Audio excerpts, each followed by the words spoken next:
Good morning. I was asked, I think it's 5 months ago, if I wanted to come here to Malmö as a speaker for this conference. And of course I was proud to be asked. And I was asked to provide a headline of the topic that I was going to talk about, and I said 360 degrees of digital marketing. Then 2 months passed. I had a son, didn't sleep for a couple of weeks. Then I sat down to prepare my slides, and I thought 360 degrees of digital marketing, what is that? So I sat down and I managed to prepare like 75 slides, and then I discovered that I only had 30 minutes. So if what I'm going to say for the next 30 minutes doesn't make sense, or if it's too boring, just let me know, and then I'll tell you a joke instead or something. But my name is Morten, and I work as head of strategy and analytics in an agency called FFW, based out of Denmark.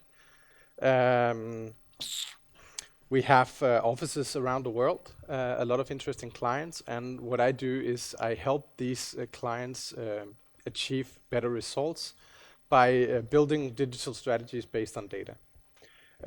So my focus is business development, and I thought 360 degrees of marketing must be something about doing this, putting some money out there and see them grow.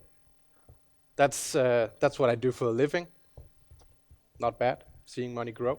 Unfortunately, it's often the client's money, not mine. The opposite of what I do is this, spinning the wheel of fortune and hoping that something comes out of it. Often it's also this, or at least that's what I see that many of our clients do. They do random acts of marketing, and then they pray that they achieve the result that they promised the board or the management or whatever. So for the next 28 minutes, I'm going to introduce you to my way of thinking when it comes to digital marketing, and my way of doing priorities. Because what we often see when we visit our clients is that it's challenging to find out what to do. We kind of know our objectives. We have set some goals. We maybe had a strategy workshop where we defined our goals for the coming 12 months. But how do we get there, and in which order, and how do we spend our budget wisely? That's often the challenge. So, first of all, why is it important to look 360 degrees? Because 360 degrees, we all know that's all the way around, and we kind of know that all the way around, maybe something interesting there, but why is it important? Asking Google, we see that they made a research showing that Amy had 419 digital moments when she researched for a trip to Disneyland over a period of 2 months.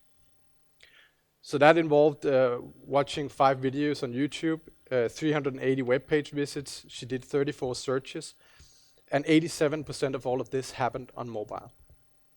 And we don't have to talk about mobile first and all that, we've done that for years, but we just have to realize that just by researching a trip to Disneyland, it takes 419 digital moments. Another example is Stacy, who bought a car. She had over 900 digital touch points in a 3-month period. She did 139 searches. She interacted with 69 dealers. She interacted 186 times with manufacturer websites before she decided between 6 brands, considered 6 brands and decided on 2, and ended up buying a car after 3 months. So that's why this is important. It's because the customer journey have never been more complex than it is today. The buyers have more opportunities to research and to consider and to ask questions and to interact both with brands, with companies, but also with other people before they make a decision. And that customer journey is so complex, so we have to accept that, and we have to look all the way around it. So often looking at our digital platforms, our websites, our apps, we see that around 1-2% are actually there to buy stuff. Then we have an amount of people who are there just because they're considering. Maybe they don't have money right now. Maybe they haven't really accepted the fact that they need new shoes, or maybe they just considered, maybe I need new shoes next month because spring is coming or whatever. But they're there because they're in the consideration mode. Basic customer journey stuff. But just to summarize that, this is the reality that we're facing. And then there's all the rest of the users on our platforms. We don't even know why they're there. Maybe they just share interest. Maybe they ended up by mistake. But for some reason they're there, and we can't really convert them because they're not there to convert. So that's the first step into this 360 degrees of digital marketing. It's understanding why are people visiting our solution, why are they there, and what can we help them do. An example from the real world: I went into a clothing store in Copenhagen, and I met this guy who asked me kindly, "What can I do for you?" And I said to him, "Nothing, I'm just here to browse, but thank you for asking." And he said, "Okay, go ahead, let me know if I can help with anything." And I went on browsing, looking at all the different clothes, and a minute later he said, "Did you see we have jeans over here?" I said, "Yeah, I saw that, but I'm not interested in jeans, but thank you for letting me know." He said, "We also have t-shirts." I said, "Yeah, but I have no money. I'm not here to buy clothes. I'm just killing a couple of minutes, but thank you for letting me know." Then he said, "We have 10% off socks." I was like, okay, I'm gonna leave. I'm not in the market for clothes. I don't have money. You can't sell anything to me. But he had nothing else. And we often see this on websites, on web shops as well, that the only call to action we have is buy stuff. Maybe even buy stuff now. There's so many other opportunities that we could leverage, but we just forget those because we're so focused on getting the kill. And that's a bit of a shame. Another example, I went into a wine shop. Small wine shop, same story. What can I do for you? Nothing, thank you. I'm just here to browse, kill a couple of minutes. That's fine. Do you want a glass of wine? I was like, wow, yeah, sure. I could take a glass of wine. So I had a glass of wine and a piece of chocolate even. So I had a really good experience. And I went around the shop for a couple of minutes, 5 minutes maybe. Had a glass of wine and a nice chit-chat with the woman who owned the shop. And I didn't buy anything. But a month later, I had to buy a gift. And guess where I went to buy that gift? Of course I went in here because it was such a pleasure. And I had another glass of free wine. So, but this is just an example that they understood that if I'm just there to browse, they can't convince me into buying anything. But they can do so much other things to give me a pleasant experience, and hopefully I will then get back when I'm in the market for wine and I have the money and everything adds up. So we have to remember that not every user is visiting our site with the intent to buy. But we have a pool of people who are sort of our total potential addressable market. That's all the people who are interested in what we are talking about, what we are interested. We share an interest with this audience. So we have some way, an opportunity to communicate to those, but we can't sell them anything. An amount of these people will go into consideration. They will actually think, maybe I should buy a bottle of wine for the birthday I'm going at next weekend. Or maybe I should buy something else. But they're in the consideration, and they need help. Why is wine the best possible gift that you can buy? Why this particular wine? What's the difference between the 100 kroner wine and the 300 kroner wine? Is it that much better? All of this information goes into the consideration. Then there's an audience who are actually ready to buy. They go in and say, I want this Pinot Noir. I've researched on the internet, now just take my money and give me the wine. That's all I need. They're the easiest audience to convert, of course. They still need trust, they still need a good experience, but they actually don't need that much convincing because they're there to buy. So, and then there's the audience of involved customers who actually come back. In your companies, the customer journeys might be different, but they will somehow fit into these categories. Maybe there will be an extra category, maybe one of the categories won't be that extensive or need that much attention, but yeah. So what I would suggest that you do to turn this into a framework is to look at your website and define or decide or figure out what are the intent of the users when they visit my website. All of the intents. And then consider, are we addressing all the different intents the right way, the optimal way? An example here is the clothing brand Only. Looking at their shop, it says buy, buy, buy, buy. Actually, the call to action is even buy now, not just buy now. But if you scroll down the front page, it's the same. Buy now. That's all there is. Then we have ASOS. You probably all know ASOS. They also have buy messages on the front page, but they also slide in a couple of consideration areas where they have the 10% discount on your first order, or free shipping to Sweden, or all these different trust-creating messages.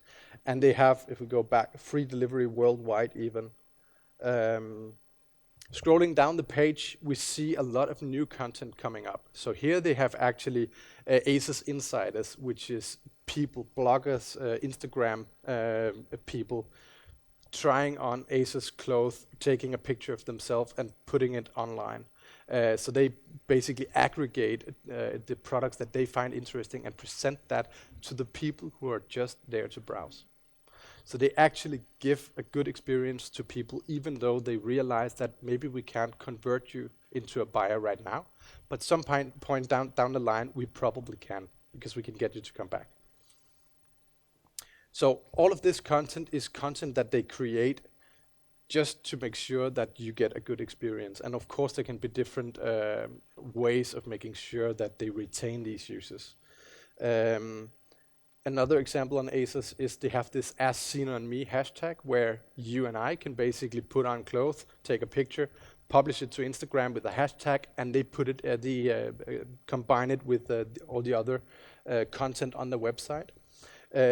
So that's a way of addressing the involvement stage. People have bought the clothes and they are actually willing to show off the clothes and to publish it online to the greater good of the community.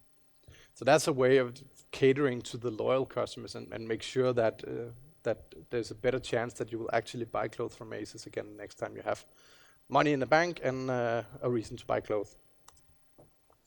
So how does that look on your website? It's almost always an interesting exercise to do on your website, actually printing it out and then marking with post-its or whatever. Which audience intent are we catering to at this specific slot of the front page or the product page or the category pages? Or this also goes if it's not a web shop. The intents are different, but the process is exactly the same. Map out, are we actually addressing all the different intents, or have we had too narrow a focus? And then there's all our other channels. So once we've done this, we can start a discussion about where are we communicating and how are we communicating and how are we marketing to these different audience intents. So up here it's a little hard to see, but I will quickly run through it. We have a matrix where we have mapped the different audience intents in the front row, and then we can add the different assets that we're considering. Putting some marks on here, we can see that in this case we only have a website and a Facebook profile, and we only talk to the buying intent. Adding the marketing focus, we can also see that we do organic search and paid search. Those are our marketing initiatives, and we do that for the buying intent stage. So mapping out this way makes sure that we align our expectations in terms of the different channels. What can they do? How can they do it? And how are we getting more users into these assets, these platforms that we've built? And then we can add the KPIs below here. So in this case, the KPIs for the buying intent stage, that's conversions and it's revenue often.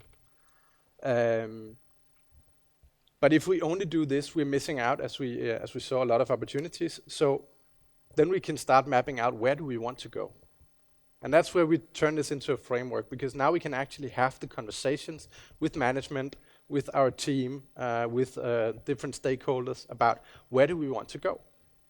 Often we see that even though we spread this out, the website is still the only asset. So we can have a discussion about, what about Facebook? Are we doing anything there? Should we be on Snapchat? And if we are on Snapchat, does Snapchat really serve us well as a buying intent media? Or does Snapchat work better to get first eyeballs, or to cater for our loyal community? Or how can we use these different medias? Same goes for Facebook. Often we see that many of our clients decide not to do more Facebook because Facebook doesn't convert. And that's often true. It's difficult to get conversions on Facebook because we are competing with my neighbor's daughter in bikini, or an image of a cute cat, or whatever I see in my Facebook feed. I have an interesting Facebook feed. But Facebook is so good, or social media is so good at addressing audiences that we haven't addressed before. So we can actually meet new people, and we can talk to new people, and we can get relation to these new people that we can use down the line. So when they get into consideration, or maybe even to the buying intent stage, they remember that we are actually there. Also, by adding the KPIs under the different intents, we have the full overview of why we're doing what we're doing. And often we see that even though we're doing social, we are measuring conversions. Even though we're doing a campaign site, we are measuring conversions. So we're basically judging a fish on its ability to climb a tree. It doesn't make sense. And the only thing we get from it is a reason to not do any of the things that we're doing. But actually, if we just look at it differently, there might be plenty of reasons to do what we're doing. We just need to measure the right metrics of success. So, time runs quickly. Going into prioritizing, because I would guess some of you would have a feeling that this seems like a lot to do, and we're struggling with optimizing our website, and now you tell us that we also need to look into other channels and cater for different audiences when we haven't even found out how to get people who are ready to buy to actually buy something. And that's true, and that's why we have this prioritization framework that we follow. Basically, your company can be in 4 different stages. The first stage is the acquisition stage, and that's where you need to get first audiences. You need to get some traffic into your solution, because without traffic, we can't do anything.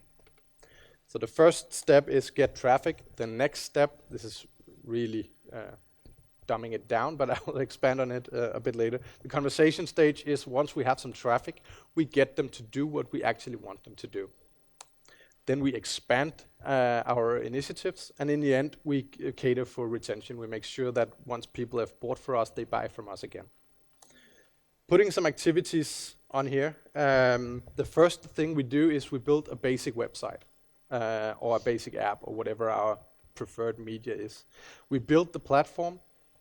We do some basic search engine optimization on our brand keywords, make sure that our site gets indexed.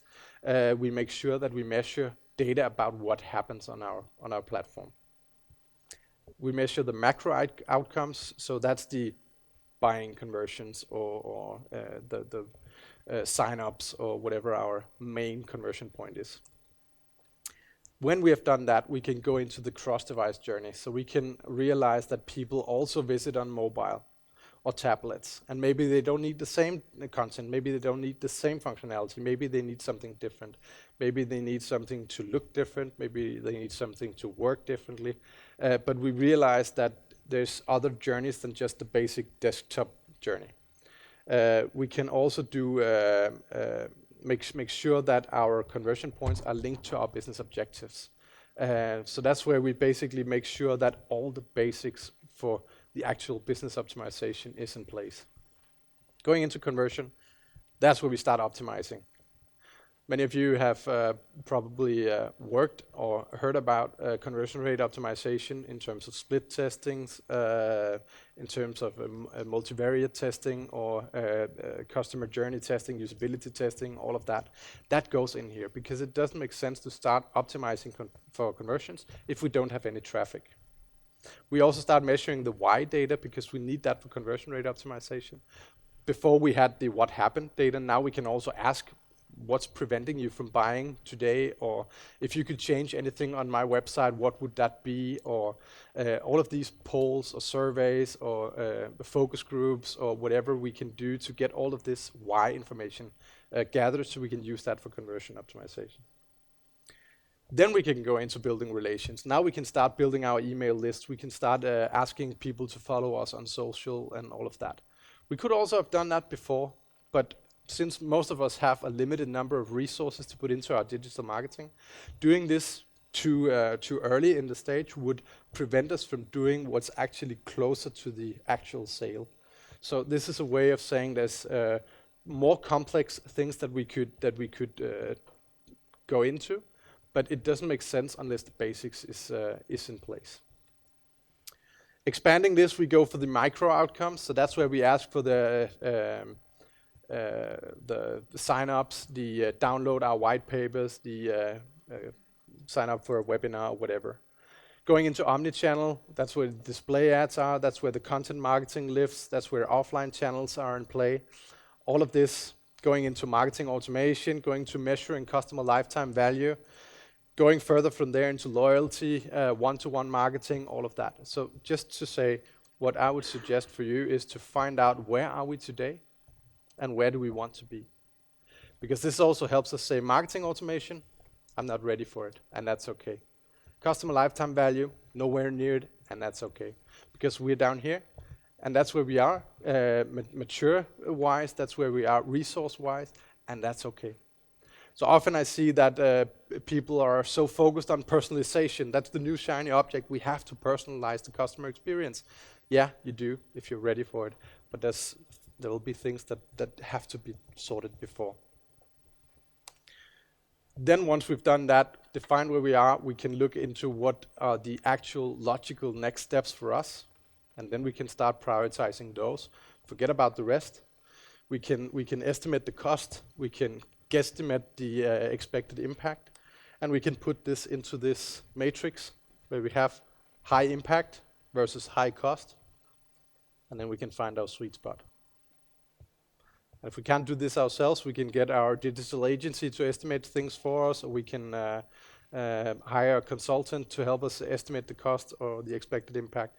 But doing this exercise, understanding the full overview of different intent stages, and then prioritizing, so we do the first things first and start by the things that are closest to creating value.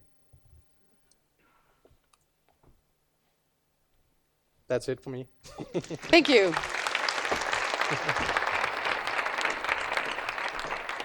So let's sit down for a few minutes, and we should ask the panel, do you have any questions? Yes, we do. How important is search behavior to increase conversions? Search behavior is a way of showing intent. So when I think of search behavior, it tells me what people are looking for. And people can be looking for information. They can also be looking for specific products or answers to specific questions. So search behavior in terms of conversions depends on what the user is searching for. So to elaborate a bit, often search is on a web shop, for example, it's product search. And if the user searches for a specific product and adds it to basket, then I, as a web shop owner, know that this user is really interested. So that's a clear intent, telling me a clear intent that I can use to adapt to that. So I can put these products on the front page, or I can send them a personalized email saying that now you might be interested. But search can also be a way of finding information. And if it's just a way of going through the considerations, the user is not ready to convert, then I can, instead of measuring conversion rate, I can measure task completion rate. So I can actually ask the user on the website, did you find what you were looking for? And then let that be my metrics of success. So I was wondering one thing. You showed a web shop from ASOS. Mm-hmm. If you what is the best practice if I want to have a web shop with content and call to actions, buy, buy, buy? How much should I put real content and how much could be buy buttons? I think the only possible answer to that is every user who are in the buying intent stage should be able to find the products and a way to buy them. So of course you need to optimize that journey and focus a lot on that, because that's where the money are. Yeah, but you still need content. But mixing in content, I mean, if users are not ready to convert, you should guide them into content areas. Yeah. So it's about defining the journeys and then measuring the effect of these journeys that you cater for and optimize them separately. So what I would do, if I'm optimizing the content marketing part, I would do that with a strict focus on that, but eyeballing to the data about conversions once in a while to make sure that we don't do too much content at the cost of conversions. Yeah. Do we have one more last question? Well, maybe continue on your question actually about the ACES and only web pages. How do you see the messages in the future regarding the buy buttons and the content? How will it be in 10 years? I think in 10 years, the buy buttons will be directly in the Google feed and not on the web shop. So probably the world will be entirely different by then.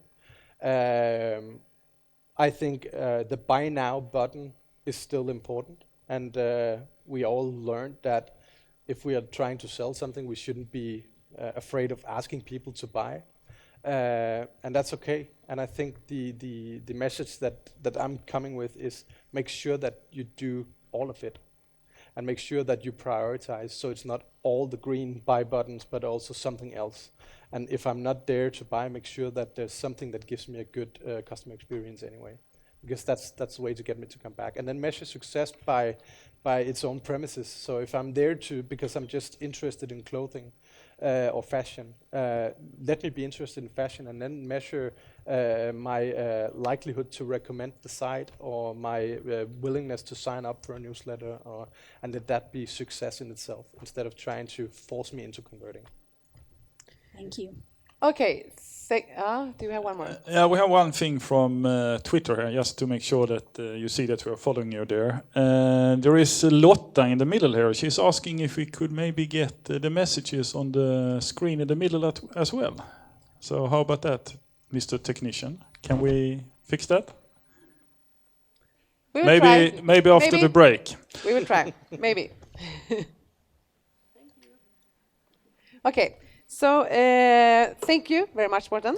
Thank you. Thank you.